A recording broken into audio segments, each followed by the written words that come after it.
अरे और भी लोग अपना वीडियो ऑन कर सकते हैं। कोई तो हाँ, एक आध तो करो। देखो ना, कोई नहीं करता, ऐसे मैं ही करती हम्म। हूँ। आपको ही सबसे ज्यादा मार्क्स मिलेंगे। अच्छा अच्छा। वैसे हम लोग कैसे कैसे बैठे हो, क्या फर्क पड़ता है?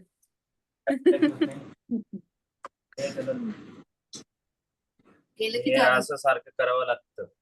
केलं. हो मला असं. वाटतं नेक्स्ट बोलत ते. और पूनम जी कैसे हो आप?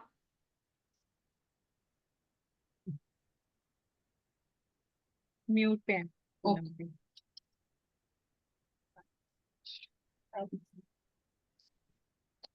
चल स्टार्ट करते हैं। मेडिकल एस्पेक्ट्स से स्टार्ट करते हैं, रेस्पिरेटरी सिस्टम का। Medical aspect. मैं अगेन बोलूंगी, अगर किसी के पास एनाटॉमी वाली बुक है ना, वाईटीटीसी जिसने भी किया है, येलो वाली बुक से सारे सिस्टम में दो पार्ट्स हैं, ठीक है ना। एक तो मेडिकल एस्पेक्ट और एक योगिक एस्पेक्ट, यानी कि योगिक थेरेपी, ठीक है। तो जो मेडिकल एस्पेक्ट है उसमें भी दो पार्ट्स हैं हर एक सिस्टम में। एक तो एनाटॉमी और फिजियोलॉजी। एनाटॉमी मतलब वो सिस्टम का स्ट्रक्चर कैसा है, और फिजियोलॉजी मतलब वो सिस्टम काम कैसे करता है। ये वाला पार्ट जो है वो अपनी येलो बुक में से ही पढ़ेंगे ना, उतना ही है, उससे ज्यादा नहीं है। जो एनाटॉमी और फिजियोलॉजी वाला पार्ट है कि स्ट्रक्चर कैसा है, उसका फंक्शन कैसा है, वो हर एक सिस्टम का उतना ही है जितना हम ऑलरेडी टीटीसी में पढ़ चुके हैं। उसका सेकंड पार्ट है मेडिकल एस्पेक्ट का, डिसीजेस वाला, वो सिर्फ एक्स्ट्रा है। ठीक है। तो और ये बड़े बड़े चीजें हैं, तो ये एक दो दिन में नहीं होंगी, थोड़ा टाइम लगेगा। अगर एक एक घंटे की क्लास ले रहे हैं, तो जैसे कि वाइबियन में 4 घंटे की क्लास में कवर होते हैं, तो यहाँ पे भी थोड़ा टाइम लगेगा। तो रेस्पिरेटरी सिस्टम, ठीक है। तो रेस्पिरेटरी सिस्टम वाली बुक भी नहीं होता, ये लो वाली। तो रेस्पिरेटरी सिस्टम का मेन काम क्या होता है? सबसे पहले तो अपना ब्रीदिंग सिस्टम, ठीक है। तो अभी यहाँ पे लिखा है 3 conditions for vital importance of, वो सब कुछ जरूरत नहीं है। ये कौन सब से? इंट्रोडक्शन पढ़ने का जरूरत नहीं है इसमें। ये सब क्या क्या चीजें लिखी हुई हैं। रेस्पिरेटरी सिस्टम का काम है ब्रीदिंग। और रेस्पिरेटरी सिस्टम, ब्रीदिंग से हमें होता क्या है, हमें क्या मिलती है ब्रीदिंग से? सब लोग अनम्यूट कर करके बोलना ऑक्सीजन पड़ेगा। Oxygen oxygen. ऑक्सीजन। ऑक्सीजन। और हम बाहर निकालते हैं कार्बन डाइऑक्साइड, ओके। ठीक है। यस। तो रेस्पिरेटरी सिस्टम का काम क्या है? ऑक्सीजन लेना, कार्बन डाइऑक्साइड छोड़ना। ऑक्सीजन का क्या काम है? ब्लड प्यूरिफाई करना, ब्लड को साथ में लेके जा, ब्लड को लेके जाना बॉडी में पूरा।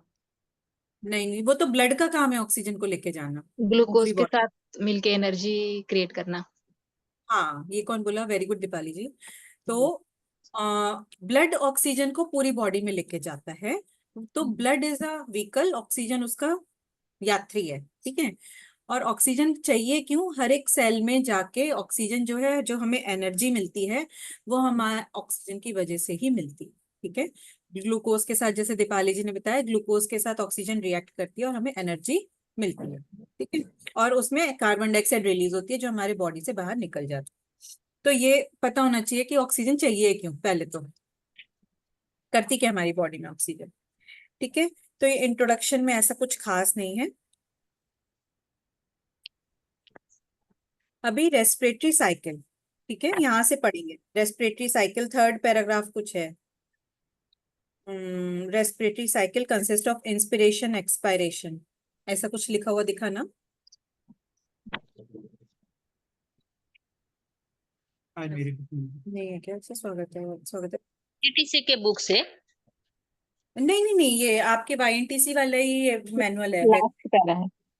लास्ट पैराग्राफ मिला ना? हाँ। पैराग्राफ। नंबर हम्म। इसके फर्स्ट पेज का last paragraph, respiratory cycle consist of inspiration. Respiration मतलब ब्रीदिंग, रेस्पिरेटरी सिस्टम मतलब जो सिस्टम हमारी बॉडी का हमें ब्रीदिंग में हेल्प करता है, ठीक है। सबको मिला ना? हाँ। तो रेस्पिरेटरी साइकिल यहाँ से शुरू करते हैं। उससे पहले तो हमें पता है कुछ ऐसा खास उसमें नहीं लिखा हुआ है। तो रेस्पिरेटरी सिस्टम का काम होता है हमें ऑक्सीजन देना, बाकी सब बाद में पढ़ेंगे, उसमें इंट्रोडक्शन में कुछ नहीं देखने का। तो रेस्पिरेटरी साइकिल यानी कि इंस्पिरेशन यानी कि सांस लेना, सांस लेने को हम इनहेलेशन भी बोलते हैं, ब्रीदिंग इन भी बोलते हैं और इंस्पिरेशन भी बोलते हैं। तो सांस लेना और सांस छोड़ना, सांस छोड़ने को एक्सहेलेशन भी बोलते हैं, ब्रीदिंग आउट भी बोलते हैं और एक्सपायरेशन भी बोलते हैं। ठीक है, तो इंस्पिरेशन एक्सपायरेशन। ठीक है, और हर एक सांस लेने में और सांस छोड़ने के बीच में एक छोटा सा पॉज होता है। ऐसे तो नहीं कि बस सांस ली छोड़ी, ऐसे तो नहीं होता ना, एक लेते हैं छोटा सा पॉज होता है, मतलब एक मोमेंट्री कुंभक हमेशा हर एक सांस में होता है। ठीक है, तो एक रेस्पिरेटरी पॉज, तो ये है एक रेस्पिरेटरी साइकिल, एक बार सांस ली और सांस छोड़ी, उसको बोलते हैं एक साइकिल ऑफ, जैसे हम वो प्राण धारणा में भी यही करते हैं ना, सांसों की गिनती करते हैं। ठीक है, तो ब्रेथ रेट कितना है, 12 से 18 ब्रेथ पर मिनट। ठीक है, तो हम हर एक मिनट में 12 से 18 बार सांस लेते हैं और सांस छोड़ते हैं। न्यू बॉर्न्स का ब्रीदिंग रेट थोड़ा सा हायर होता है, 60 भी होता है। ठीक है ना, 60 तक होता है। तो अगर न्यूबॉर्न जल्दी जल्दी सांस ले रहा है तो डरना नहीं, क्योंकि वो ऐसे ही लेते हैं बच्चे सांस। बच्चों का कभी आपने ऐसे लगा के होगे तो ऐसे चलता है बच्चों का ब्रीदिंग रेट। हार्ट रेट भी बच्चों का बहुत फास्ट होता है, हमारा हार्ट रेट 72 है, बच्चों का 120 150 भी होता है। तो बच्चों का कभी ऐसे रखेंगे तो आपको फील होगा, लगेगा कि अरे ये क्या हो गया, इतना धक धक धक धक क्यों कर रहा है, बट उनका ऐसे ही होता है। तो यहाँ पे रेस्पिरेटरी सिस्टम का डायग्राम बना हुआ है, तो बहुत ज्यादा नहीं देखना है, कोई डायग्राम बनाने को वैसे आता नहीं है मेरे हिसाब से, टीटीसी में आता था, यहाँ पे नहीं आता है। तो सबसे पहले तो ये अपनी नाक पीछे पीछे, ये अपनी नाक से हम सांस लेते हैं। ठीक है, नाक में 2 नॉस्ट्रिल्स होते हैं, उन नॉस्ट्रिल से हवा जाती है। उसके पीछे क्या आता है, हमारी फेरिंग्स आता है, जो मुंह की भी ओपनिंग है और नाक भी वहां जाके खुलता है, जिसे हम सप्तपदी भी बोलते हैं कोई कोई, मतलब योग की भाषा में। तो दोनों नोस्ट्रिल्स, पीछे माउथ भी एक हमारे फेरिंग्स में खुलता है। ठीक है ना, और फिर नीचे इन्होंने टंग दिखाई हुई है, वो तो ऑब्वियसली दोनों चीजें फेरिंग्स में खुलती हैं।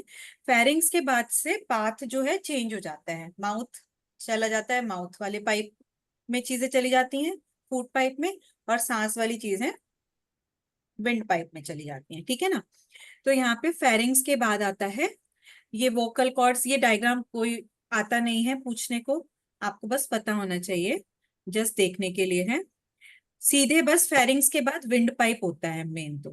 ठीक है ना, इन्होंने ईसोफेगस फूड पाइप भी दिखाया है हमें यहाँ पे, ईसोफेगस, क्योंकि फूड पाइप और विंड पाइप एक दूसरे के आगे पीछे ही होते हैं, तो विंड पाइप होता है।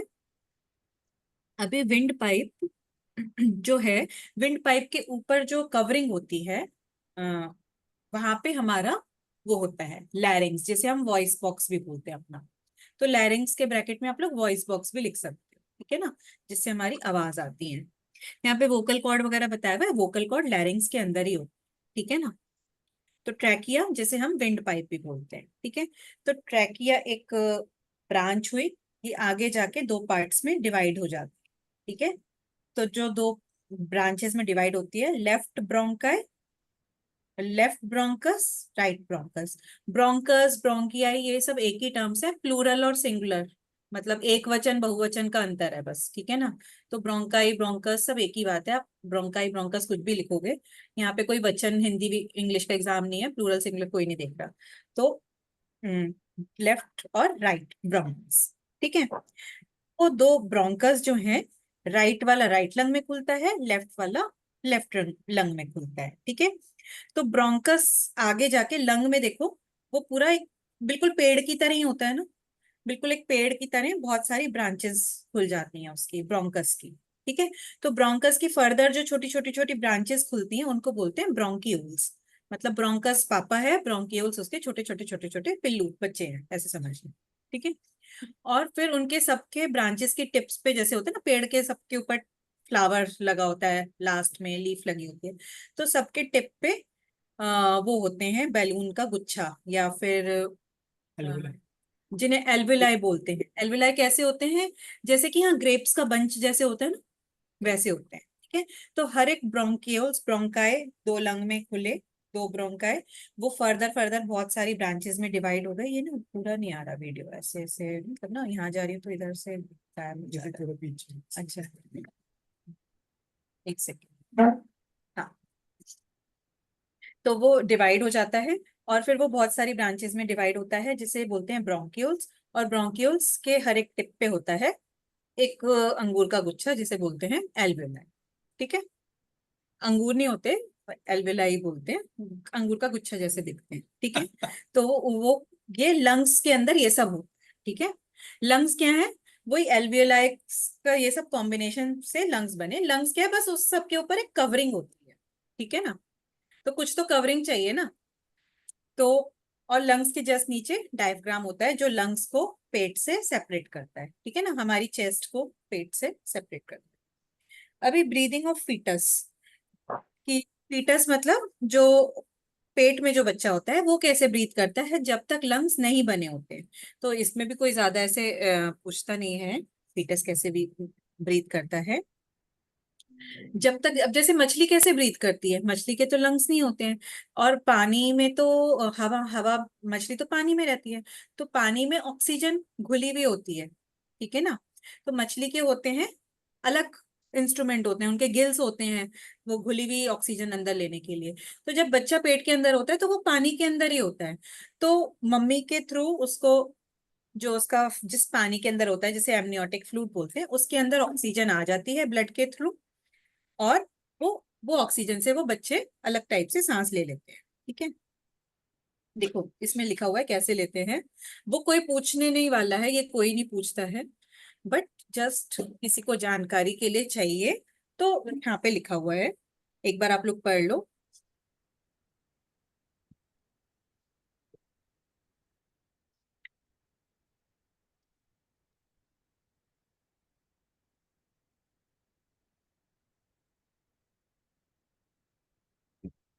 हाँ, ये बहुत ही इसमें terms लीवी,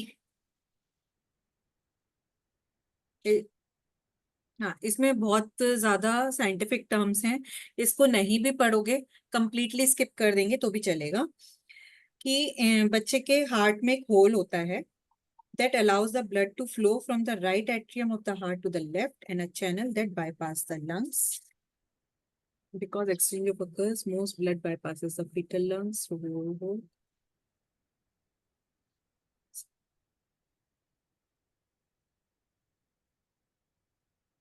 This first breath, the first change.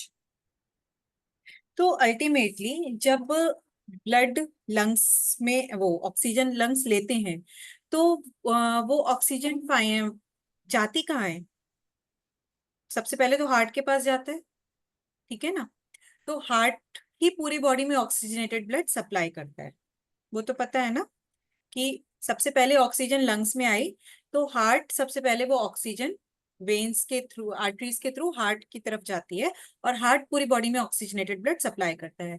तो जब बच्चा माँ के पेट में होता है तो उसकी बॉडी में लंग्स डेवलप नहीं होते हैं, हार्ट बहुत जल्दी डेवलप हो जाता है। विद इन मतलब 8 वीक्स हार्ट बीट होने लगती है बॉडी में। तो हार्ट बहुत जल्दी बन जाता है, लंग्स नहीं बनते हैं। और वैसे भी बच्चा पानी के अंदर है, तो उनके हार्ट में बच्चों के एक होल होता है, उसको बोलते हैं फोरामेन ओवल। ठीक है, ये नाम कहीं कहीं पूछ आ जाता है, मुझे भी पेपर्स का बिल्कुल याद नहीं है, तो एक बार देख सकते हैं। तो ये फोरामेन ओवल ओवल लिखने में कहीं नहीं आएगा, जस्ट कहीं लिखा हुआ होगा तो याद होना चाहिए। वो बस होल से होता है कि डायरेक्ट हार्ट को ही पहुंच जाती है ऑक्सीजन, लंग्स का काम नहीं होता है, बस आप इतना याद रखो। ठीक है, लंग्स की जरूरत ही नहीं होती, डायरेक्ट ऑक्सीजन हार्ट को पहुंच जाती है। How do you spell foramen Oval, यहाँ पे बुक में लिखा है Manisha ji. Oh, I'm not referring that book, so I'm just listening to you. How do Okay, you okay. spell it? This is yellow Uh, book you're saying? Yellow वाली है? ये respiratory system की book है। अच्छा, page number okay. कितना चल रहा है बस पेज तो? Page number? पेज नंबर 3 है उस, मतलब पेज नंबर Third. मेरी अलग होगा, मतलब Okay. 3rd page. ठीक ओके है ना, अच्छा, बुक okay. लेके ही बैठ तो ज्यादा सही से समझ में आएगा, क्योंकि बुक में फिर मार्क करते जाओ आप लोग, जैसे कि हाँ लैरिंग्स बॉक्स बोलते हैं, हाँ ट्रैकिया, जिसको पता है उसको तो पता ही होगा, पर जिसको नहीं पता उसके लिए मैं बोल रही हूँ। आज मेरी वाली बुक्स Okay. है नहीं, कहीं गई हुई हैं इसलिए। अच्छा. तो मेरे पास आप लोग की बुक का रेफरेंस नहीं है, थोड़ा बहुत चेंज हो जाता है ना। तो second page number, second page, 2 page number पे लास्ट वर्ड है, last word. Okay, I'll just check. हाँ। Thank you. ठीक है ना। तो ये एक मतलब लंग्स की जरूरत नहीं होती है बच्चों में, वहां पे हार्ट में ही होल होता है, हार्ट में इस फीटस में। तो हार्ट बच्चों में नहीं, सॉरी, पेट के अंदर जो फीटस होता है उसमें नहीं है। मेरे को ऐसे जम रहा है। तो बस उसका नाम याद रखना है, लिखने को कहीं पे भी नहीं आएगा, बस लिखा हुआ आ जाए तो आपको पता होना चाहिए क्या है। ठीक है। तो जैसे ही बच्चा जन्म लेता है, कहते हैं ना कि एकदम से एक वो रोता है, तो वो हार्ट तुरंत से, वो जो होल होते हैं एक्स्ट्रा होल, वो तुरंत से बंद हो जाता है। एक्चुअली लिटरली वो होल जैसा नहीं दिखता होगा, वो बोलते हैं हमारे समझने की भाषा में, तो वो बंद हो जाता है। और तब तक बच्चे के लंग्स क्या होते हैं, डेवलप भी हो चुके होते हैं जब बच्चा जन्म लेता है। तो जैसे ही वो फिर बाहर आता है पानी से निकल के हवा में, तो वो हार्ट का होल बंद हो जाता है और वो उसके लंग्स एक्टिव, मतलब पहली सांस वो लंग से बर्थ होने के बाद ही लेता है। ठीक है। तो ये डायग्राम जो है इसमें बहुत सारी ये बताई हुई है, ये कुछ याद रखने का जरूरत नहीं है। ठीक है। चलिए, आपको बस ये याद रखना है रेस्पिरेशन क्या होता है, और फीटस में लंग्स इतने डेवलप नहीं होते हैं, वो हार्ट में होल होता है, उसके थ्रू ही वो काम चल जाता है, लंग्स को वो काम की जरूरत नहीं होती लंग्स की। तो उस होल को फोरामेन ओवल बोलते हैं। यहाँ पे एक्चुअली 2 होल्स लिखे हैं, दोनों होल्स का नाम मत याद रखो, एक का ही नाम याद रखो। एक डक्टस आर्टी और आर्टी ओसस भी लिखा है। तो क्योंकि हार्ट से एक ब्लड लंग को जाता है, और हार्ट से इम्प्योर ब्लड लंग को जाता है, और लंग से प्योर ब्लड आता है, तो दोनों ही जब लंग काम नहीं कर रहा, तो इम्प्योर ब्लड कहीं से जाना है और प्योर ब्लड कहीं से आना है। तो वो 2 होल जो है वो हार्ट में ही होते हैं, एक प्योर ब्लड लाने के लिए, एक इम्प्योर ब्लड ले जाने के लिए। तो वो 2 होल्स के नाम इन्होंने दिए हुए हैं यहाँ। ठीक है। अभी पार्ट्स ऑफ रेस्पिरेशन, इस पे ज्यादा ध्यान दो, वो सिर्फ अंडरस्टैंडिंग के लिए था, उसमें बहुत ज्यादा नहीं घुसना उसमें कि फीटस कैसे ब्रीथ करता है। तो हम लोग को गायनेकोलॉजिस्ट नहीं बनना है वैसे भी, ठीक है ना। तो parts of respiration in humans, तो क्या होता है, एक तो हमने जो ब्रीदिंग लिया, नाक से सांस लिया और नाक से सांस छोड़ दिया, तो हमें तो लगता है कि बस हम नाक से ही सांस ले रहे हैं, सांस छोड़ रहे हैं, तो वो एक ब्रीदिंग। ठीक है। देन गैसियस ट्रांसपोर्ट, एक तो हमने नाक ने ऑक्सीजन ली और नाक ने ही छोड़ दी, नाक ने कार्बन डाइऑक्साइड छोड़ दी। दूसरी दूसरा एक्सचेंज तब होता है जब वो हवा जाती है ऑक्सीजन लंग में। ठीक है। तो एक एक्सचेंज लंग में होता है, हार्ट अपना सारा ब्लड लाके लंग को देता है, जो भी कार्बन डाइऑक्साइड वाला ब्लड होता है सबसे पहले वो जाके लंग को देता है। लंग में वहां जहाँ पे वो मैंने बताया ना एल्वियोलाई होते हैं, जो अंगूर वाले गुच्छे होते हैं, वहां पे लंग्स हार्ट वाले ब्लड से सारी कार्बन डाइऑक्साइड ले लेते हैं और उस ब्लड को सारी अपनी ऑक्सीजन दे देते हैं। तो एक एक्सचेंज वहां पे होता है, ठीक है, लंग्स पे। ठीक है। तो फिर अभी हार्ट की तरफ वो सारा जो प्योर ब्लड है ऑक्सीजन वाला, वो सारा हार्ट को जाता है, और हार्ट के थ्रू पूरी बॉडी में जाता है, बॉडी के हर एक पार्ट तक जाता है।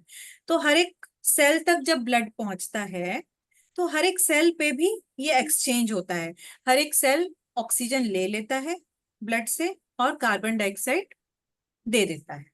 ठीक है। तो ये 3 पार्ट्स होते हैं, एक 3 बार में एक्सचेंज होता है, एक तो नाक में ऑक्सीजन लेते हैं, CO2 छोड़ते हैं, एक बार लंग में, लंग ऑक्सीजन सारी हार्ट को दे देता, हार्ट की मतलब पाइप्स को दे देता है और वहां की सारी CO2 ले लेता है।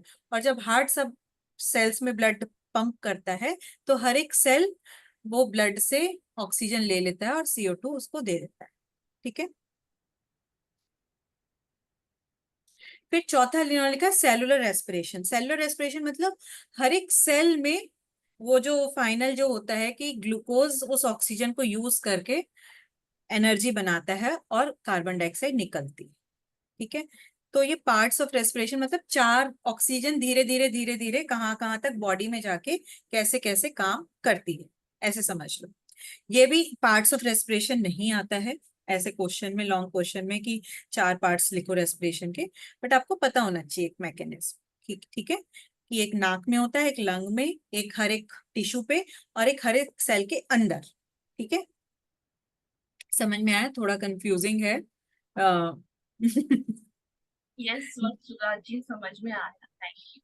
आया, ठीक है। चलो, कोई कोई लोग का फेसेस मुझे ऐसा लग रहा है कंफ्यूजिंग सा हो गया है। ठीक है, बट पढ़ेंगे ना, 2-3 बार पढ़ेंगे तो आएगा। ठीक है, तो अभी हम एक एक ऑर्गन पे आते हैं। ठीक है, तो सबसे पहले नोज। Knows, 2 nostrils. इसलिए ये वाली जो येलो बुक है ना, जिसके भी पास, इसमें ना हाँ। बहुत इजी वे में इसमें समझाया हुआ है एनाटॉमी फिजियोलॉजी, ये वाली बुक में। तो जिन लोग के पास नहीं है वो भी ये बुक ले लेना वाईवीएन से, इससे पढ़ना। इससे पढ़ के ये वाला पढ़ोगे ना तो ज्यादा अच्छे से समझ में आएगा। इसमें बहुत इजी वे में एक्सप्लेन की हुई है। एक्चुअली मैंने भी पढ़ी थी इससे ही, और हम लोग आपस में ग्रुप स्टडी किए थे तो हम लोग इससे ही कर रहे थे वाईएनटीसी के लिए भी। ओनली डिसीजेस के लिए हमने वो रेफर किया था, ये वाला बुक। ठीक है, तो नोज के 2 नॉस्ट्रल्स होते हैं, जिनके बीच में एक झिल्ली होती है कार्टिलेज की। ठीक है, जो सेपरेट करती है दोनों नॉस्ट्रल्स को। दोनों नॉस्ट्रल में ऑब्वियसली हेयर्स होते हैं, वो तो हमें पता ही है। तो हेयर क्या होते हैं? डस्ट वगैरह एंटर करने को रोकते हैं, है ना। अच्छा, अभी यहाँ पे क्या क्या होता है? कुछ नहीं। नाक में के अंदर एक लाइनिंग भी होती है। तो नाक आती है, उसको क्या होता है? म्यूकस होता है। ठीक है ना, एक तो हेयर होते हैं और म्यूकस होता है। वो क्या करता है कि हार्मफुल, एक तो बैक्टीरिया वगैरह को भी ट्रैप कर लेता है थोड़ा बहुत, और डस्ट पार्टिकल्स को भी ट्रैप कर लेता है।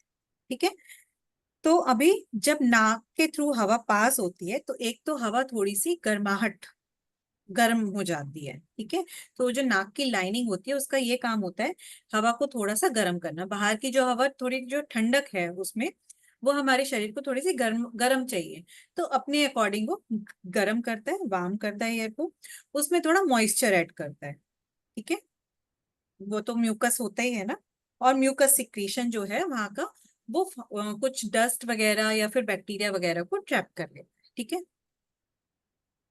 तो ये ऐसे कि यार ये 3-3 फंक्शंस ऐसे कहीं आएंगे तो ऐसे ही लिखने हैं, ऐसा कुछ नहीं है कि 3 फंक्शन लिखने हैं मुझे याद करने हैं। समझो, 3 का 1 बना के भी लिख सकते हैं कि हवा को थोड़ी गर्म करता है, थोड़ा उसको नरम करता है, नमी देता है, और हार्मफुल बैक्टीरिया या धूल मिट्टी, वो तो मतलब समझने वाली बात है, इसमें कुछ रटने जैसा नहीं। फिर नाक के थ्रू वो हवा जाती है कहाँ पे? फेरिंग्स में, जो हमने बोला ना माउथ भी वहीं खुलता है। तो फेरिंग्स कहाँ होता है? माउथ के पीछे। अच्छा, मोस्टली हम सांस ज्यादा लेते हैं कि खाना ज्यादा खाते हैं? सांस ही लेते हैं ना मोस्टली। तो जब भी मोस्टली क्या होता है कि जब हम तो सांस जो है वो फिर फेरिंग्स के थ्रू कहाँ जाती है? ट्रैकिया में। ठीक है, तो दोनों फूड पाइप और ट्रैकिया के ऊपर कुछ तो ऐसे वो होगा ना, कि जब हम सांस लें तो हवा तो फूड पाइप में चली जाएगी, कोई प्रॉब्लम नहीं है, पर खाना विंड पाइप में नहीं जाना चाहिए, खाना सांस की नली में नहीं जाना चाहिए। ठीक है ना, तो एक ट्रैकिया जिसे हम विंड पाइप बोलते हैं, उसके ऊपर एक कवरिंग होती है। ठीक है ना, जो उसकी जो लिड होती है, ढक्कन होता है उसका, उसको ढक्कन को क्या बोलते हैं? एपिग्लॉटिस। ठीक है, वो कब बंद हो जाता है? जब हम खाना निगल रहे होते हैं, तो टेम्परेली वो ढक्कन लिड उसकी बंद कर देता है कि खाना इसमें ना जाए। इसलिए कहते हैं खाना खाते खाते बोलना नहीं चाहिए। खाना खाते खाते बोलते हैं ना तो वो ढक्कन कभी कभी बंद होने से रह जाता है, और कभी कभी खाना वेंट पाइप में चला जाता है। लिखा है incomplete closure of epiglottis during swallowing causes cough. तो ये सब कुछ नहीं, बस समझो। ठीक है ना, एक नाक के थ्रू हवा जाती है फेरिंग्स में, फेरिंग्स के थ्रू जाती है विंड पाइप में, विंड पाइप यानी कि ट्रैकिया, ट्रैकिया के ऊपर जो ढक्कन होता है उसे बोलते हैं एपिग्लॉटिस। तो वो तो हमेशा खुला ही रहेगा क्योंकि सांस तो हम कंटिन्यूअस ले रहे हैं, बट जब हम खाना खा रहे होते हैं तब वो टेम्परली, ऐसा नहीं कि पूरा खाने के दौरान बंद रहता है, जब निगल रहे होते हैं, जब गस्सा निगलते हैं तब वो टेम्परली बंद हो जाता है, बंद खुलता बंद होता रहता है। ठीक है, अभी अब ट्रैकिया में सबसे ऊपर क्या होता है? लैरिंग्स, ठीक है। अभी यहाँ पे लैरिंग्स का बहुत ज्यादा वो दिया हुआ है, वोकल कॉर्ड्स के बारे में बहुत कुछ बताया हुआ है, ये सब कुछ डिटेल में पढ़ने की जरूरत नहीं। लैरिंग्स क्या है, ट्रैकिया के ऊपर एक वॉइस बॉक्स है, ठीक है, एक बॉक्स है जिससे हमें हमारी आवाज निकलती है, ठीक है। इसके अंदर वोकल कॉर्ड्स होते हैं। वोकल कॉर्ड मतलब ऐसे समझ लो जैसे वीणा के तार, तानपुरा के तार, ठीक है, वो ऐसे ऐसे हवा जब पास होती है, हम तानपुरा ऐसे ऐसे बजाते हैं ना, तार ऐसे ऐसे करते हैं तो आवाज आती है। तो यहाँ पे तो हाथ तो है नहीं, तो जब हवा पास होती है तो वो ऐसे ऐसे ऐसे ऐसे ऐसे तार हिलते हैं। तार क्या है, वो वोकल कॉर्ड्स, और जिससे आवाज उत्पन्न होती है। बस इतना, ज्यादा डिटेल में उसको पढ़ने की जरूरत नहीं। फिर आते हैं ट्रैकिया पे, ठीक है। ट्रैकिया के ऊपर ही वॉइस बॉक्स फिट बैठा होता है, और ट्रैकिया की कवरिंग लिड, ट्रैकिया का ढक्कन क्या बोलते हैं, ट्रैकिया के ढक्कन को एपिग्लोटिस। एपिग्लॉटिस। पूनम जी आप जब भी बोलो ना अनम्यूट करके बोलो, मेरे को आपकी आवाज ही नहीं आती फिर। तो ट्रैकिया अभी, हाँ नहीं सॉरी नहीं, मतलब मैं फिर सुन ही नहीं पाऊंगी। अभी ट्रैकिया पे मेन आते हैं, ठीक है। तो ट्रैकिया जो है तभी है ना, देखो ऐसे रिंग्स रिंग्स सी होती हैं, दिख रहे हैं ना ऐसे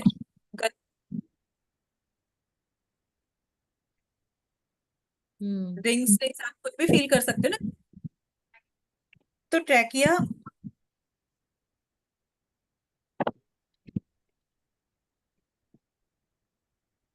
बिलो इन द नेक, तो मेनली नेक के थ्रू होता हुआ नीचे जाता है ना। और ट्रैकिया के इधर उधर थायराइड ग्लैंड होता है, ट्रैकिया के इधर उधर, और पीछे की तरफ हमारा क्या होता है, ठीक है। आगे ट्रैकिया, पीछे फुट में इधर थोड़ा थायराइड ग्लैंड होता है, थायराइड और पैराथायराइड। ट्रैकिया ये सी शेप्ड रिंग्स से बना होता है, जो आधी आधी होती है, पूरी पीछे तक रिंग नहीं होती, सी शेप होती है, मतलब आधा सर्कल, अर्धवृत्त, अर्धवृत्त ये रिंग्स होती हैं। तो इन रिंग से क्या होता है कि जैसे होता है ना कि एक स्प्रिंग की तरह होती हैं, कि हवा जाती है तो थोड़ा बहुत ये मतलब ऐसे ऐसे थोड़ा सा स्प्रिंग की तरह, एक पूरा ऐसा स्ट्रक्चर नहीं है कि बिल्कुल सॉलिड स्ट्रक्चर है, सॉलिड पाइप नहीं, स्प्रिंग जैसा पाइप, ठीक है। बस इतना ही, बस इतना पढ़ना है ट्रैकिया में। अब ट्रैकिया नेक के थ्रू इतना होता हुआ गया, फिर यहाँ पे आके ही हमारे लंग्स आ गए नीचे, नीचे ये ट्रैकिया डिवाइड हो गया ब्रोंकियाई में, ठीक है। तो ब्रोंकियाई में भी थोड़ी थोड़ी वो रिंग्स जैसा स्ट्रक्चर होता है शुरू में। देखो आप पहले पेज पे जब जाओगे तो ब्रोंकियाई में भी थोड़ा थोड़ा वो रिंग्स जैसा सा स्ट्रक्चर दिखेगा आपको, जो सबसे पहला डायग्राम बना हुआ है, ठीक है। तो लंग्स से बिल्कुल पहले ट्रैकिया दो ब्रांचेस में डिवाइड हो जाता है। अब यहाँ पे टर्शरी ब्रोंकिया, प्राइमरी ब्रोंकिया, ये सब याद करने की जरूरत नहीं है। ट्रैकिया दो ब्रांचेस में डिवाइड हो गया, उनको ब्रोंकाई बोलते हैं, ब्रोंकस बोलते हैं, और फिर वो फर्दर ब्रोंकियोल्स में डिवाइड हो जाता है। बस इतना याद रख लो, ब्रांचेस की ब्रांचेस की ब्रांचेस हो जाती हैं बस, और ब्रांचेस के एंड में वो एल्वियोलाई होते हैं, बस इतना याद रख लो। प्राइमरी ब्रोंकिया इसमें लिखा है, टर्शरी ब्रोंकिया कितने मिलीमीटर की रिंग्स होती हैं, वो सब कुछ याद करने का जरूरत नहीं है, ठीक है। बस सब पे वो एक सी शेप का रहता है, शुरू के ब्रोंकियाई पे, बाद मतलब मोटी मोटी ब्रांचेस पे दिखता है, वो बिल्कुल आगे पतली पतली ब्रांचेस हो जाती हैं, तो वो पतली जो रिंग्स है वो हट जाती है। तो जो गैशियस एक्सचेंज होता है लंग में, मैंने बोला ना कि एक तो गैशियस एक्सचेंज यहाँ होता है नाक पे, नाक ने ऑक्सीजन ली, CO2 छोड़ दी। फिर जो लंग में होता है कि हार्ट के थ्रू जो सारा कार्बन डाइऑक्साइड आई है और हार्ट को सारी ऑक्सीजन जानी है, तो वो कहाँ पे होता है, एल्वियोलाइज, ठीक है।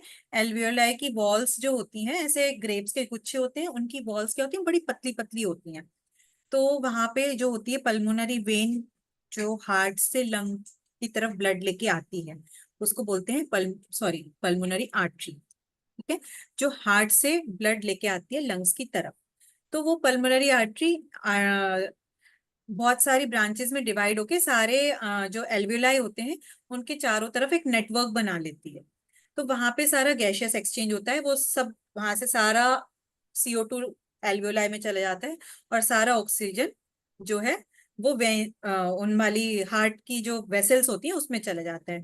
फिर वो सब ब्लड इकट्ठा होके पल्मोनरी वेन में जुड़ जाता है, और फिर वो वेन वापस से हार्ट को blood, pure blood, oxygenated blood provide करवाता है, ठीक है। अभी सर्कुलेटरी सिस्टम भी अभी है ना इस बारी, है ना? तो सबको वो वाला फंडा याद है, pulmonary artery, pulmonary vein, artery क्या होती है, वेन क्या होती है, कौन सी? अम, हाँ, दीपाली जी को पता है, दीपाली जी का थम्स अप आया। तो एक नीलिमा जी भी बोल रहे हैं पता है, ठीक है। अगर किसी को नहीं पता है, नहीं भूल गए हैं, तो वो बाद में मेरे को पूछ लेना। तो वो कॉन्सेप्ट क्लियर होना बहुत जरूरी है, ठीक है। तो ये समझ लीजिए कि CO2 लेते हैं, ऑक्सीजन देते हैं, CO2 ले लेते हैं, बस इतना ध्यान रख, बस है। फिर वो एल्वेलाइज पे ब्लड CO2 ऑक्सीजन का एक्सचेंज होता है, ठीक है। प्रोटेक्टिव इनर इतना ही पढ़ना है, बहुत ज्यादा डिटेल में नहीं। अभी लंग्स की एक कवरिंग होती है। लंग्स क्या है? ये सब एल्वेलाई के गुच्छे हैं ना, इनके ऊपर जस्ट एक कवरिंग है। इस कवरिंग को पूरा मिला के क्या बोलते हैं? लंग्स, ठीक है। तो लंग्स की जो एक तरीके से बैग हो गया ना, उसकी कवरिंग को क्या बोलते हैं? प्लूरा, ठीक है। तो लंग्स की कवरिंग का नाम पता होना चाहिए, प्लूरा, ठीक है। प्लूरा या प्लूरल मेम्ब्रेन एक ही बात है, कोई भी कवरिंग होती है उसे मेम्ब्रेन बोलते हैं, मतलब इसकी अपनी बॉडी की भाषा में। अभी protective inner lining of respiratory passage, पूरी पैसेज में, पूरा हर एक में, ट्रैकिया में, ब्रोंकियोल्स में, हर एक जगह, मतलब कुछ कुछ ऐसे ऐसे ये लगे होते हैं लाइनिंग्स, ऐसे छोटे छोटे छोटे छोटे छोटे तार समझ लो, छोटे छोटे छोटे हेयर समझ लो, जिसे इन्होंने लिखा है सीलिएटेड एपिथेलियम। उसे साइंटिफिक भाषा में ये नाम भी याद रखने की जरूरत नहीं है। इनका सब काम यही है कि हवा को आगे पास करना, और कहीं भी कुछ डस्ट आ गई है तो उसको वहीं पे ट्रैप कर लेना, ठीक है। हवा को आगे पास करते रहो, डस्ट को ट्रैप करते रहो। इतने सारे टर्म दिए हुए, दिमाग घूम रहा है। तो ये सब आपको टर्म्स याद रखने की जरूरत नहीं है, आपको बस मोटा मोटा चीजें याद रखनी है। इसलिए मैं कह रही हूँ कि इस बुक से पहले पढ़ना। इस बुक में ना कोई भी फालतू की टर्म नहीं दी हुई है, फालतू की मतलब एक्स्ट्रा टर्म्स नहीं दी हुई है, जितना हमको चाहिए ना उतना ही दिया हुआ है। तो इस ये वाली बुक्स में, जो अपनी वाइंटीज की बुक है, उसमें बहुत डिटेल में समझाया हुआ है। जितना डिटेल की मतलब जिनको है उनको तो अच्छा है, बट जिनको नहीं आएगा तो वो फिर ओवरवेलमिंग हो जाएगा उन लोगों के लिए कि ये बहुत ज्यादा हो गया, तो वो काम की चीज भी भूल जाएंगे इस सब के चक्कर में। तो अभी आ गए लंग्स, ठीक है। तो लंग्स क्या होते हैं? अभी मैंने बताया ना, बस उसकी एक, ये सारे एल्वेलाई के गुच्छे हैं, ये एक बैग में भरे हुए हैं, वो बैग है लंग्स, ठीक है। बस इतना है। कुछ तो चाहिए ना कि हाँ भाई यहाँ पे सारा ये काम हो रहा है, तो बस एक कवर होके वो लंग हो गए। तो लंग्स ऑब्वियसली, क्योंकि जो ग्रेप्स वाले गुच्छे हैं, जो एल्वेलाई है ना, वो बिल्कुल हवा के ही तो बने हैं ना, वो अंदर से खोखले हैं, अच्छा अंदर उसमें कुछ नहीं है, तो उनके अंदर हवा ही भरी है। तो लंग्स क्या है? जस्ट हवा से ही भरे हुए हैं मोस्टली। तो लंग्स क्या है? स्पॉन्जी और इलास्टिक ऑर्गन है। जब हम सांस लेते हैं, जैसे बैलून होता है, बिल्कुल लंग्स बैलून की तरह है, ठीक है। सांस लेंगे तो बैलून फूलेगा, सांस छोड़ेंगे तो बैलून पिचकेगा। तो ऑब्वियसली उसके लिए लंग्स को इलास्टिक होना चाहिए ना, स्ट्रेचेबल होना चाहिए, कि स्ट्रेच करेंगे तो स्ट्रेच होगा, कॉन्ट्रैक्ट करेंगे तो वो रिलैक्स हो जाएगा। तो लंग्स इलास्टिक होते हैं और स्पॉन्जी होते हैं, ठीक है। अच्छा, यहाँ पे बार बार वर्ड लिखा है कहीं पे, air sacs. Air sacs alveoli को ही एयर सैक बोलते हैं, ठीक है। जो ग्रेप्स के गुच्छे होते हैं, उन्हीं जो एल्वियोलाई, उन्हीं को एयर सैक बोलते ग्रेप्स लाइक गुच्छे। हैं। हाँ हाँ, ग्रेप्स लाइक गुच्छे, नॉट ग्रेप के गुच्छे। अभी यहाँ पे और भी बहुत सारी टर्म्स दी हुई हैं। लंग्स ऑब्वियसली कोन शेप्ड होते हैं, ऐसे लंग्स का तो सबने देखा होगा ना कि कोन शेप्ड होते हैं, ऊपर पॉइंटेड होते हैं, नीचे ब्रॉड होते हैं, है ना। ऐसा समझ लो ना कि ये जैसे अपना ये डायफ्राम है ना, ये डायफ्राम है, इसके ऊपर ये लंग्स बैठे हुए हैं और ऊपर पॉइंटेड है, ऐसे कोन शेप्ड लंग्स हैं, ठीक है। तो लंग्स की वो मैंने बताया ना, कवरिंग को प्लूरा बोलते हैं।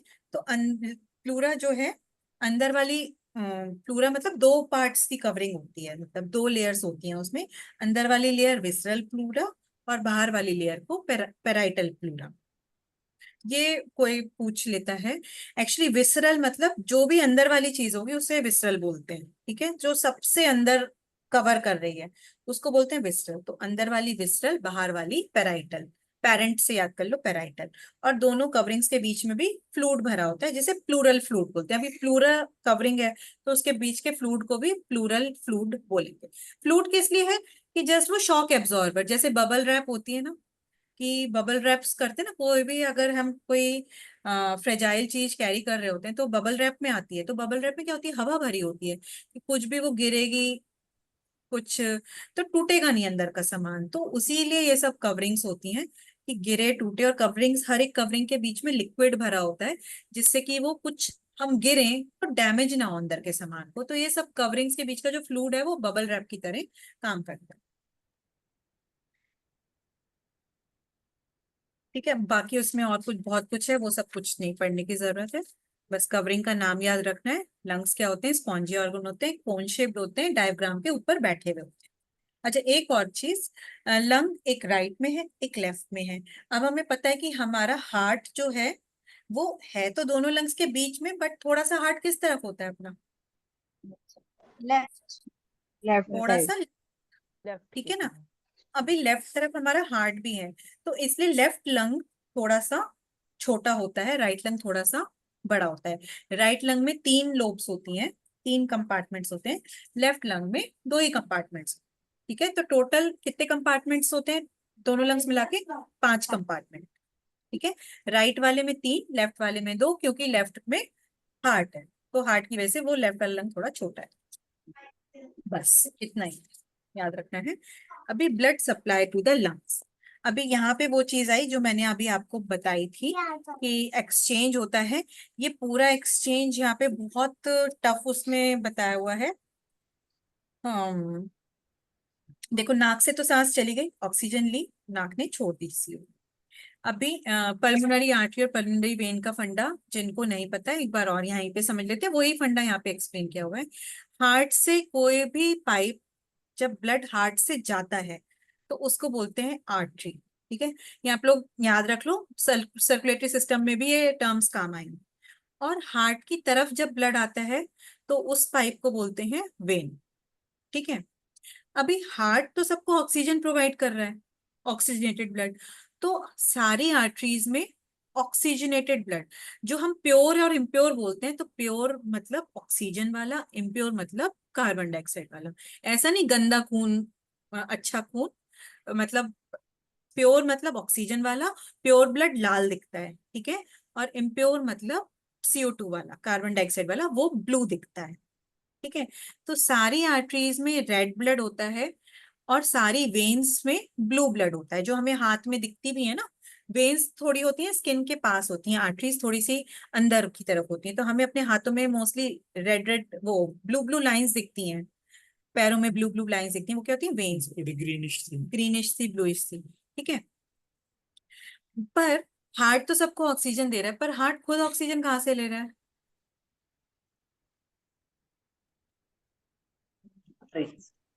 coronary artery. Coronary artery. Coronary नहीं, artery. नहीं, एक और है, नाम नहीं याद। Pulmonary vein. हाँ पल्मोनरी हार्ट। हाँ, तो हार्ट को ऑक्सीजन कौन दे रहा है? ऑक्सीजन हमारे पास आ कहाँ से रही है? लंग से। लंग से। लंग से आ रही है ना ऑक्सीजन। तो हार्ट बाकी सारे ऑर्गन्स को ऑक्सीजन प्रोवाइड कर रहा है, बट हार्ट के पास तो खुद ऑक्सीजन है ही नहीं ना। हम नाक से सांस ले रहे हैं तो हार्ट के पास थोड़ी ना पहुंच रही है ऑक्सीजन। हमारे नाक कहाँ खुल रहे हैं, नॉस्ट्रल्स, फेफड़ों के अंदर ना। तो ऑक्सीजन सारी जा रही है फेफड़ों के अंदर। तो हार्ट को पहले फेफड़ों से ऑक्सीजन लेनी पड़ती है, तब वो आगे जाके सारे ऑर्गन्स को ऑक्सीजन दे पाता है। तो हार्ट से जो भी पाइप निकलता है वो आर्टरी होती है, और सारी आर्टरीज में ऑक्सीजन वाला ब्लड होता है। और हार्ट की तरफ जो भी पाइप आता है वो वेन होती है, और उसमें सब इम्प्योर ब्लड, कार्बन डाइऑक्साइड वाला ब्लड होता है। पर हार्ट जब लंग की तरफ जो आर्टरी जाती है, हार्ट की से लंग की तरफ जो आर्टरी जाती है, लंग मतलब पल्मोनरी, पल्मोनरी वर्ड जहां पे भी आए, जैसे बोलते हैं ना पल्मोनोलॉजिस्ट, मतलब लंग के डॉक्टर, फेफड़ों के डॉक्टर को पल्मोनोलॉजिस्ट बोलते हैं, रेस्पिरेशन के डॉक्टर को। तो पल्मोनरी वर्ड जहां पे भी आएगा मतलब लंग्स। ठीक है, तो हार्ट से जो लंग्स की तरफ आर्टरी जा रही है उसमें गंदा खून होता है। तो ये एक एक्सेप्शन होता है। ये क्वेश्चन बहुत आता है कि कौन सी आर्टरी, ट्रू फॉल्स में आता है सारी आर्टरीज प्योर ब्लड कैरी करती है, तो नहीं सारी। तो ये ना ट्रू फॉल्स, और उसे करेक्ट भी करना है। अभिषेक बोले ना फॉल्स तो लिखना ही लिखना है, फॉल्स का सही भी करना है। तो सारी आर्टरीज प्योर ब्लड कैरी करती हैं, नहीं, falls, except pulmonary artery. Pulmonary artery lungs को खून देने जाती है, पर वो कार्बन डाइऑक्साइड वाला लेके जाती है। और सारी वेन्स कार्बन डाइऑक्साइड वाला ब्लड लाती हैं हार्ट की तरफ, एक्सेप्ट पल्मोनरी वेन। लंग्स से अच्छा वाला ऑक्सीजन वाला ब्लड हार्ट को लाती है। ठीक है, तो हार्ट पहले अपनी सारी ऑक्सीजन कार्बन डाइऑक्साइड लंग्स को देते हैं, लंग्स हार्ट को सारी ऑक्सीजन देते हैं, फिर हार्ट आगे सबको ऑक्सीजन सप्लाई करता है, ऑक्सीजन वाला। ऑक्सीजन वाला ब्लड। ठीक है ना। तो ये क्वेश्चन बहुत आता है पल्मोनरी आर्टरी पल्मोनरी वेन वाला, तो ये बात दिमाग में रखनी पड़ेगी। ठीक है, तो यहाँ पे चिंतित लग रही है। अभिषेक बोले ना, रंजीत जी चिंतित लग रही है। कोई नहीं, कोई नहीं। तो ब्लड सप्लाई टू द बाद में लंग्स। फोन कर लूंगी। तो blood supply to the lungs, इसमें यही चीज समझाई हुई है जो मैंने अभी आपको बताई। ठीक है, कि हार्ट से सारा इम्प्योर ब्लड कार्बन डाइऑक्साइड वाला ब्लड लंग्स में आता है, और वो वहां पे एल्वियोलाई जो होते हैं एयर सैक्स, वहां पे वो एक्सचेंज करते हैं ब्लड अपना। ठीक है ना, आपस में तू ले मेरा मैं लूं तेरा, ऐसे एक्सचेंज होता है, और फिर वो पल्मोनरी वेन अच्छा वाला ब्लड लेके हार्ट को चली जाती है। ये blood supply to the lungs यहाँ पे इतना ही बताया हुआ है जो मैंने बताया। ठीक है, तो वो यहाँ पे और डिटेल में उतना डिटेल करने की जरूरत नहीं है, बस इतना।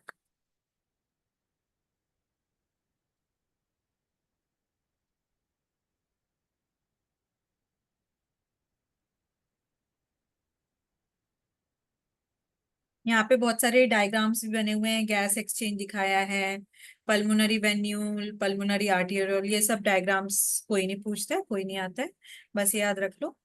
वहां पे एक्सचेंज हो जाता है एल्वेओलाई। इतना भी लिखेंगे ना एग्जाम में, अगर आ जाए कि कैसे होता है, इतना भी लिखेंगे, और अपने भाषा में जिसको हिंदी इंग्लिश या मराठी अपनी भाषा में अपने हिसाब से लिख सकते हैं। यहाँ पे पूरा इतना ही बताया हुआ है।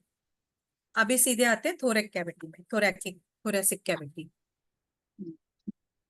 ठीक है, तो अपना ऊपर वाला जो कि हमारा जो धड़ है, इसके ऊपर वाले पार्ट को बोलते हैं थोरैक्स, और डायफ्राम के नीचे वाले पार्ट को बोलते हैं एब्डोमेन। एब्डोमेन। ठीक है, डायफ्राम जो है हमारे धड़ को दो पार्ट्स में डिवाइड करता है, ऊपर वाला थोरैक्स, नीचे वाला एब्डोमेन। तो थोरैक्स में कौन कौन से थोरैसिक कैविटी मतलब थोरैक्स, ये सब एक डब्बे हैं। ठीक है, ये थोरैक्स एक डब्बा है, एब्डोमेन एक डब्बा है। तो थोरैक्स के डब्बे में ये समझ लो, थोरैसिक कैविटी मतलब थोरैक्स का डब्बा, उसमें क्या है, दो लंग्स है, और बीच में साइड में क्या है, लेफ्ट साइड में हार्ट। हार्ट। बस ये इतने ही ऑर्गन्स हैं। बाकी हमारा फूड पाइप है, विंड पाइप है, वो सब तो इसके थ्रू जा ही रहा है, प्लस पीछे से हमारी स्पाइनल कॉर्ड जा रही है तो। ठीक है, तो thoracic cavity upper area of the trunk, ऊपर का भाग हमारी ट्रंक का, जो डायफ्राम से सेपरेट होता है एब्डोमेन। हार्ट भी thoracic कैविटी में हुआ ना, हार्ट भी। हाँ, हाँ, हार्ट भी thoracic। लंग्स और एक हार्ट। हाँ। ठीक है, तो हमें पता है कि जो हमारा ये लंग्स हैं, जो थोरैसिक कैविटी है, ये रिब केज से साइड से प्रोटेक्टेड है। ठीक है, तो ये जैसे हमारी थोरैसिक कैविटी हो गई, इधर साइड पूरा रिब केज है, नीचे की तरफ अंदर डायफ्राम है, पीछे की तरफ हमारी रीढ़ की हड्डी है ना, ऑब्वियसली है ना, कि यहाँ पे साइड में रिब केज है प्रोटेक्ट करने के लिए, और उसकी जो भी मसल्स हैं, पीछे हमारी रीढ़ की है, और नीचे की तरफ डायफ्राम। ऐसे लॉन्ग क्वेश्चंस लिखने के लिए आएंगे क्या इसमें? आ सकते नहीं हैं? नहीं, नहीं? लॉन्ग क्वेश्चन उस पे आ जाता है जो भी हमें पता है ना, blood supply to the lungs, lungs में ब्लड कैसे होता है, तो वो बहुत लॉन्ग में नहीं लिखना है। यहाँ पे तो 2 पेज पूरे भर दिए हैं, इसमें डायग्राम वगैरह भी बताए हुए हैं, बस आप उसमें जितना मैंने बताया ना, पल्मोनरी आर्टरी और पल्मोनरी वेन वाला फंडा सही से एक्सप्लेन कर दिया, तो उतना भी बहुत है। ठीक है, तो बस थोरैसिक कैविटी में इतना ही है आपको समझने का जरूरत है। यहाँ पे देखो लंग्स का वो भी दिखाया हुआ है इसके नीचे, राइट वाले लंग में 3 लोब हैं, और लेफ्ट वाले लंग में 2 ही लोब हैं, और बीच में लेफ्ट साइड की तरफ थोड़ा सा टिल्टेड हार्ट है। ठीक है, तो अभी जब ब्रीदिंग हम करते हैं, ठीक है ना, तो ये सब यहाँ पे बहुत सारी रिब केज जो होता है हमारा, उसमें बहुत सारी मसल्स होती हैं। डायफ्राम खुद एक मसल है। पीछे भी हमारी हर एक वर्टिब्री के बीच में मसल्स होती हैं। रिब केज, हाँ, और आगे की तरफ हमारा वो है ब्रेस्ट बोन। पीछे रिब केज है, वो Sternum. We call it स्टर sternum. स्टर्नम।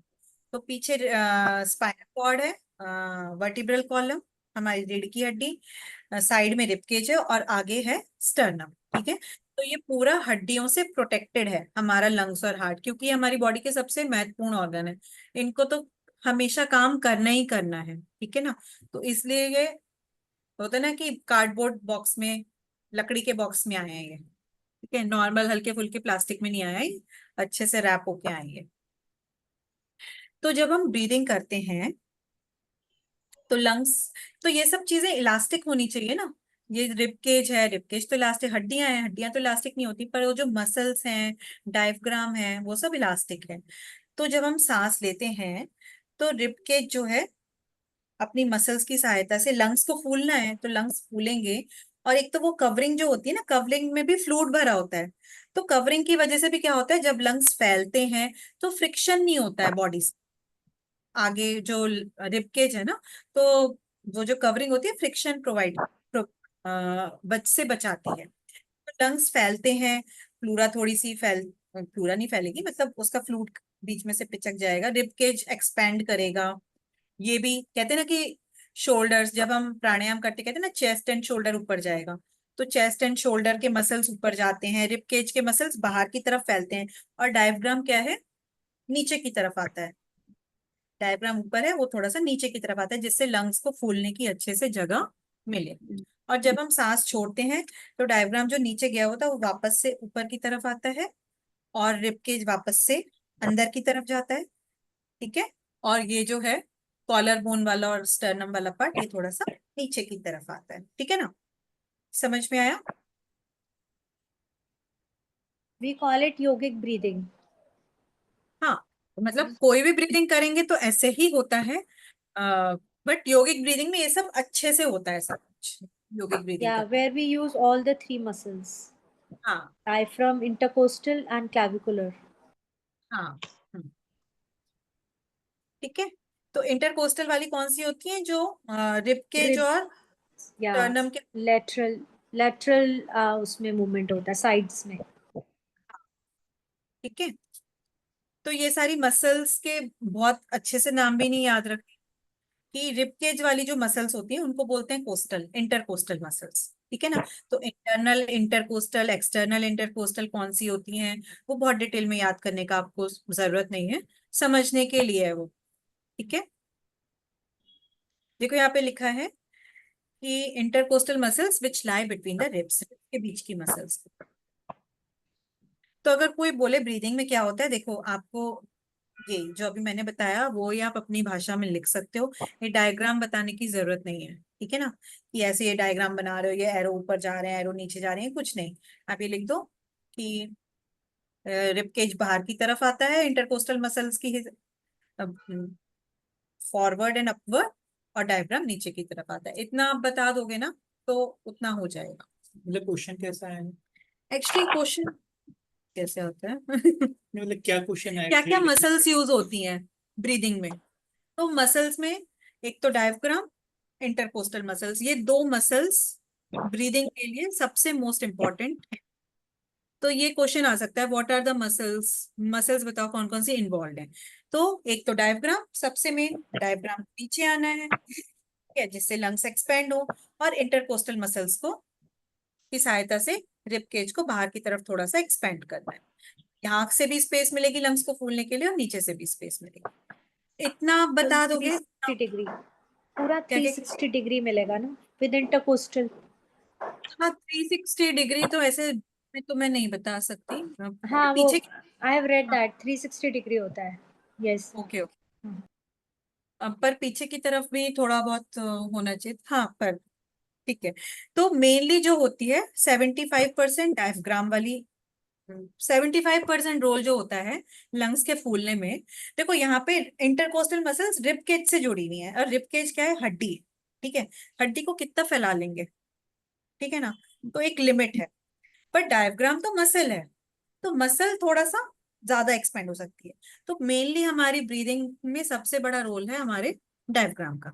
तो 75% जो लंग्स के लिए स्पेस क्रिएट होती है वो डायफ्राम से होती है, बाकी 25% जो है वो इंटरकोस्टल मसल्स की वजह से होती है। ठीक है, बस इतना ही याद रखना है। यहाँ पे और बहुत सारी टर्म्स हैं, वो सब कुछ नहीं पढ़ने की जरूरत है। ठीक है, ड्यूरिंग देखो इसमें लिखा है 75%, 25% थोड़ा सा समझ लीजिए, एग्जैक्टली परसेंटेज भी नहीं बट ज्यादा ये वो कम। ज्यादा डायफ्राम। और मोस्टली हम करते क्या है, जो हमारा मॉडर्न लाइफस्टाइल है, तो हम लोग क्या करते हैं, ऐसे बैठते हैं। जैसे कि हमारा पोस्चर क्या होता है, जो लोग स्लाउच करके बैठते हैं, तो हमने अपने डायफ्राम को, अच्छा इसका मूवमेंट, जब हम स्लाउच करके बैठते हैं तो हम अपने डायफ्राम को मूवमेंट ही नहीं दे रहे हैं। ठीक है, तो जो स्लाउच करके बैठने से लोग कहते हैं कि बैक पेन हो रहा है, ये सब कुछ हो रहा है, वो एक्चुअली बैक पेन का मेन रीजन स्लाउच तो है ही, बट मेन रीजन उससे भी ज्यादा है कि ऑक्सीजन डायफ्राम को एक्सपेंड होने की जगह नहीं मिल रही है, और इसलिए ब्रीदिंग प्रॉपर नहीं हो रही है, ऑक्सीजन पूरी बॉडी में अच्छे से जा नहीं रही है, और ऑक्सीजन नहीं पहुंच रही है। ठीक है, तो कितना वो इम्पोर्टेंट है हमारा पोस्चर हमारी ब्रीदिंग को अच्छा करने के लिए। ठीक है, तो मसल्स इन्वॉल्व इन रेस्पिरेशन, ऐसा ही क्वेश्चन आता है। तो बस आप यहाँ पे इंस्पिरेशन, इंस्पिरेशन मतलब इनहेलिंग के टाइम पे आपको एक्सटर्नल और इंटरनल वाला फंडा याद रखने की जरूरत नहीं है। इंटरकोस्टल में रिब्स के बीच में ना मसल्स जो है एक्सटर्नल इंटरकोस्टल और इंटरनल इंटरकोस्टल होती है, तो आपको एक्सटर्नल और इंटरनल का फंडा वो बहुत डिटेल में मत याद रखो, बस आप इंटरकोस्टल याद रखो।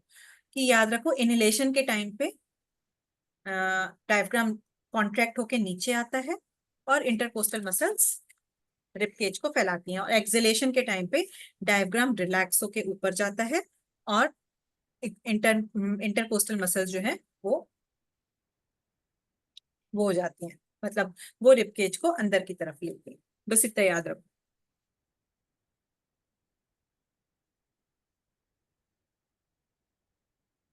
अच्छा, अभी यहाँ पे फोर्स के टाइम पे जब हम फोर्सफुल इनहेलेशन फोर्सफुल एक्सहेलेशन करते हैं वहां पे, तो मोस्टली डायफ्राम और इंटरकोस्टल मसल्स का यूज होता है। जब हम फोर्सफुल इनहेलेशन और ज्यादा फोर्स से इनहेलेशन करते हैं, तो मोस्टली ये नेक और जो क्लेविकल मसल्स होती हैं अपनी कॉलर बोन वाली, इनका रोल बहुत कम होता है। बट जब हम फोर्सफुली ब्रीदिंग करते हैं तो ये भी अपनी फुल कैपेसिटी से काम करती हैं। और जब हम फोर्सफुल एक्सहेलेशन और काफी डीप इनहेलेशन करते हैं, तो एक्चुअली इसमें लिखा है internal intercostal muscles and abdominal muscles contract. तो ये आप याद मत करो, क्योंकि ये फंडा थोड़ा सा समझना थोड़ा सा ट्रिकी है। ठीक है, क्योंकि क्या होता है, जब हम नॉर्मल इनहेलेशन और एक्सहेलेशन करते हैं, ठीक है, तो वो मोस्टली अपने आप हो रहा है। ठीक है, जब हम सांस ले रहे हैं तो हमारी कुछ एनर्जी नहीं लग रही है, तो जब फोर्सफुल करते हैं तो हम वो फंडा आप रहने दो बहुत ज्यादा हो जाएगा समझने के लिए। तो बस आप इतना ही याद रखो, इंटरकोस्टल और डायफ्राम। ठीक है, मसल्स इन्वॉल्व इन रेस्ट, इतना ही क्वेश्चन आता है, बस इतना ही याद रखो। तो यहाँ तक का जो पार्ट था एक बार और गो थ्रू कर ले, जस्ट सम अप करने के लिए इतना ही है। रेस्पिरेटरी सिस्टम की एनाटॉमी और फिजियोलॉजी, एनाटॉमी फिजियोलॉजी में इतना ही पढ़ना है, बाकी आ जाएगा वो डिसीजेस वाला पार्ट कि क्या क्या डिसीजेस होती हैं। तो एक बार एक सम अप कर ले, या डिसीजेस पे बढ़े, समझ सम अप कर सब लेते हैं। करे। तो रेस्पिरेटरी सिस्टम में हमें कितना पढ़ना है, रेस्पिरेशन क्या होता है, इनहेलेशन और एक्सहेलेशन, उसको बोलते हैं रेस्पिरेशन। ठीक है, उसका रेट पढ़ना है 12 से 18 ब्रेथ पर मिनट नॉर्मल, और इन्फेंट्स में थोड़ा हाई होता है, 60 ब्रेथ्स पर मिनट भी होता है। ठीक है, फीटस में लंग्स डेवलप नहीं होते हैं, तो हार्ट में 2 होल्स होते हैं, जो पल्मोनरी आर्टरी और पल्मोनरी वेन, अभी हमने फंडा समझ लिया ना, तो उससे जुड़े हुए होते हैं वो। तो उन 2 होल्स के नाम हैं फोरामेन ओवल और डक्टस आर्टियोसस। तो वो 2 होल्स लंग का काम कर देते हैं। जैसे ही बर्थ होता है बच्चा, वो पानी से हवा में आता है, बाहर की हवा में, तो वो होल्स बंद हो जाते हैं, और लंग्स उसके एक्टिव हो जाते हैं काम करने। ठीक है, अभी पार्ट्स ऑफ रेस्पिरेशन, एक तो हम CO2 और ऑक्सीजन का एक्सचेंज नाक में हो रहा है, नाक के थ्रू। जब फिर वो हवा लंग्स में जा रही है तो लंग्स में वो CO2 और कार्बन डाइऑक्साइड का एक्सचेंज हो रहा है। देन हार्ट के थ्रू जब हर एक सेल तक, हर एक ऑर्गन तक ब्लड जा रहा है, वहां पे CO2 और कार्बन डाइऑक्साइड का एक्सचेंज हो रहा है। और एक हर एक सेल के अंदर जब वो ऑक्सीजन यूज हो रही है ग्लूकोज के साथ कंबाइन होके, तो एनर्जी बनती है और हर एक सेल के अंदर कार्बन डाइऑक्साइड जनरेट होती है, वेस्ट प्रोडक्ट। तो जो हार्ट, ब्लड के थ्रू, हार्ट के थ्रू लंग्स को पहुंच के बाहर बॉडी से निकल जाती है। ठीक है, उसको बोलते हैं सेलुलर रेस्पिरेशन। कोई पूछे सेलुलर रेस्पिरेशन क्या होता है, तो वहां पे ब्रीदिंग इन ब्रीदिंग आउट मत लिखना। ठीक है, सेलुलर रेस्पिरेशन मतलब जब ऑक्सीजन हर एक सेल में ग्लूकोज से कंबाइन होके एनर्जी क्रिएट करती है और वेस्ट में कार्बन डाइऑक्साइड निकलता है। ठीक है, ये समझ लो, ऑक्सीजन क्या है, हर एक सेल के अंदर एक किचन है, ऑक्सीजन उसका सिलेंडर है और हर एक सेल के अंदर खाना पक रहा है। ठीक है, तो वो है cellular respiration. Cellular respiration word आ जाए वहां पे ब्रीदिंग इन ब्रीदिंग आउट लिखेंगे तो 0 मार्क्स मिलेंगे। तो ये वर्ड याद रखिए। अभी हम ऑर्गन्स पे आते हैं कि रेस्पिरेटरी, तो दो नॉस्ट्रल, एक नाक होती है, दो नॉस्ट्रल्स होती हैं जिसके बीच में एक सेप्टम होता है, एक झिल्ली होती है। नॉस्ट्रल्स में हेयर होते हैं, म्यूकस लाइनिंग होती है जो हवा को थोड़ी वार्म करती है, थोड़ी मॉइस्ट करती है और डस्ट पार्टिकल्स को या फिर बैक्टीरिया वगैरह को ट्रैप कर लेती है। फिर वो हवा जो है नाक के थ्रू, फिर बाद में आता है फेरिंग्स, फेरिंग्स से जुड़ा हुआ होता है ट्रैकिया यानी कि विंड पाइप। ठीक है, विंड पाइप के ऊपर एक कवरिंग होती है, ढक्कन होता है, उसको बोलते हैं एपिग्लॉटिस। और उसके विंड पाइप के ही जस्ट ऊपर वॉइस बॉक्स होता है जिसे लैरिंग्स बोलते हैं, उसमें वोकल कॉर्ड्स होते हैं यानी कि तार होते हैं जो जब हवा के कंपन से जब बजते हैं तो हमारी आवाज निकलती है। जब भी हम खाना स्वेलो करते हैं तो एपिग्लॉटिस का ढक्कन बंद खुलता होता है जिससे कि हमारा खाना उसमें विंड पाइप में ना चला जाए। फिर जो ट्रैकिया, जो विंड पाइप होता है वो सामने की तरफ होता है, उसके साइड में थायराइड ग्लैंड्स होते हैं और पीछे की तरफ फूड पाइप होता है। विंड पाइप में C शेप रिंग्स होती हैं। ठीक है, जब ये नीचे जाता है तो नीचे लंग्स में विंड पाइप दो पार्ट्स में डिवाइड हो जाता है, ब्रोंकियाई, दो ब्रोंकस में। ठीक है, लेफ्ट और राइट दोनों ब्रोंकस दोनों लंग्स में खुलते हैं। वहां पे वो फर्दर बहुत सारी ब्रांचेस में डिवाइड हो जाते हैं जिन्हें बोलते हैं ब्रोंक्यूल्स। और हर एक ब्रांच के जो छोटी छोटी ब्रांच होती है उनके एंड पे होते हैं एयर सैक्स यानी कि एल्वियोलाई। ठीक है, तो ये जो पूरे एयर सैक्स सारे एक कवरिंग से बंधे हुए होते हैं जिसको बोलते हैं लंग। ठीक है, तो ये हवा के होते हैं बहुत ही रुई के जैसे। तो लंग्स भी क्या है, स्पॉन्जी इलास्टिक ऑर्गन्स हैं। ठीक है, बैलून की तरह इलास्टिक होते हैं। लंग्स की कवरिंग को बोलते हैं प्लूरा। दो पार्ट्स होते हैं प्लूरा के, एक अंदर वाला पार्ट विसरल, ऊपर वाला पार्ट वेराइटल, और उसके बीच में फ्लूइड होता है जो शॉक एब्जॉर्बर का काम करता है। ठीक है, तो जो सारा गैसियस एक्सचेंज होता है, blood supply to the lungs, वो कहाँ पे होता है? कोई पूछे गैसियस एक्सचेंज कहाँ पे होता है? एल्वियोलाई में, एयर सैक्स में। ठीक है, तो हार्ट के थ्रू सारा इम्प्योर ब्लड पल्मोनरी आर्टरी से, हार्ट से लंग्स की तरफ आता है। लंग्स में वो आर्टरी बहुत सारी ब्रांचेस में डिवाइड होके हर एक आर्टियोल की तरफ पे अपना जाल बिछा लेती है। तो हर एक आर्टियोल, वो सॉरी, हर एक एल्वियोलाई के वहां पे, हर एक एल्वियोलाई में जो वो उसका कार्बन डाइऑक्साइड ले लेता है और उसके अंदर का ऑक्सीजन उस ब्लड की पाइप में दे देता है। और वो ब्लड की पाइप फिर जुड़ती जुड़ती जुड़ती पल्मोनरी वेन्स बन के वापस हार्ट को ऑक्सीजन पहुंचा देती है और हार्ट के थ्रू वो ऑक्सीजनेटेड ब्लड पूरी बॉडी में पहुंच जाता है। ठीक है, तो हार्ट और लंग्स जो हमारे हैं वो थोरैक्स कैविटी में होते हैं। थोरैक्स कैविटी के साइड में रिबकेज होते हैं, आगे ब्रेस्ट बोन है, पीछे है हमारा रीढ़ की हड्डी और नीचे है उसका डायफ्राम और ऊपर है कॉलर बोन। तो चारों तरफ से वो, हर तरफ से वो प्रोटेक्टेड है क्योंकि हमारे हार्ट और लंग्स हमारे बहुत ही इंपॉर्टेंट ऑर्गन्स है। ठीक है, तो जब हम ब्रीथ लेते हैं कौन कौन सी दो मसल्स इन्वॉल्व होती हैं? एक डायफ्राम और एक इंटरकोस्टल। डायफ्राम यानी कि हमारी लंग्स के नीचे वाली मसल और इंटरकोस्टल माना है हमारी रिब केज के बीच वाली मसल्स। ठीक है, तो जब हम सांस लेते हैं तो डायफ्राम नीचे की तरफ कॉन्ट्रैक्ट होता है। ठीक है, नीचे की तरफ जाता है तो उसे रिलैक्स होना नहीं बोलते हैं, उसे कॉन्ट्रैक्ट होना बोलते हैं। ठीक है, तो लंग्स को फूलने की जगह मिलती है, तो लंग्स भर जाते हैं। और इंटरकोस्टल मसल्स भी रिब केज को बाहर की तरफ फुलाते हैं। ठीक है, और बहुत ज्यादा भी जरूरत पड़े तो हमारा एक कॉलर बोन वाली नेक की मसल्स भी इसको ऊपर की तरफ लेके जाएंगी। ठीक है, बहुत थोड़ा सा, क्योंकि यहाँ पे सब हड्डियां ज्यादा नहीं कर सकती। तो 75% डायफ्राम से होती है ब्रीदिंग, 25% इंटरकोस्टल से। शोल्डर वाली ब्रीदिंग का परसेंट बहुत ही माइन्यूट होता है, वो भी जब हम फोर्सफुल करते हैं तो ज्यादा होता है। और जब हम एक्सेल करते हैं तो डायफ्राम रिलैक्स होके ऊपर आ जाता है और इंटरकोस्टल मसल्स रिब केज को अंदर की तरफ ले लेते हैं। ठीक है, तो ये मेन था हमारा लंग का रेस्पिरेटरी सिस्टम की अभी एनाटॉमी फिजियोलॉजी की, काम कैसे करता है और बना कैसे। तो इसका जो डिसीजेस वाला पार्ट है वो नेक्स्ट क्लास में करेंगे कि कौन कौन से डिसीज होते हैं। सबसे ज्यादा diseases I think respiratory system में ही सबसे ज्यादा है कोर्स डिसीजेस का। बाकी हाँ, रेस्पिरेटरी सिस्टम में सबसे ज्यादा है, उस पे भी सबसे ज्यादा क्वेश्चंस एस्थमा पे ही आते हैं, तो एस्थमा पे ही ज्यादा ध्यान देना है। बाकी तो बहुत कुछ लिखा हुआ है उसमें। ठीक है, ना करते हैं। Are we going to understand this tidal volume, inspiratory reserve volume, ये सब भी करेंगे क्या हम? ये सब करेंगे, पर ये ज्यादा पूछते नहीं है YNTC के एग्जाम्स में। अच्छा, वाइटल कैपेसिटी ये सब नहीं पूछते? इतना पूछते नहीं एक्चुअली। ये वाले ये TTC के मैनुअल में बहुत अच्छे से एक्सप्लेन था, उसमें भी पूछते थे पर इतने डिटेल में नहीं। टाइडल वॉल्यूम पूछते थे, टाइडल वॉल्यूम कितनी होती ओके ओके, है, tidal volume and vital capacity. बाकी जो इंस्पिरेटरी रिजर्व वॉल्यूम है, एक्सपिरेटरी रिजर्व वॉल्यूम, ये कोई ज्यादा नहीं पूछता, क्योंकि ये थोड़ा सा ट्रिकी हो जाता है ये फंडा। तो हम रिवाइज करेंगे, हम पढ़ेंगे क्या ये कल या सीधा डिजीजेस करेंगे?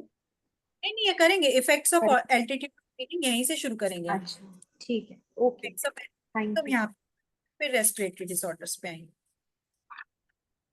तो यहीं पे क्लोज करते हैं, क्योंकि अभी आई थिंक टाइम भी हो गया है और ज्यादा हो जाएगा फिर। ठीक है, Thank you, Vasudha ji.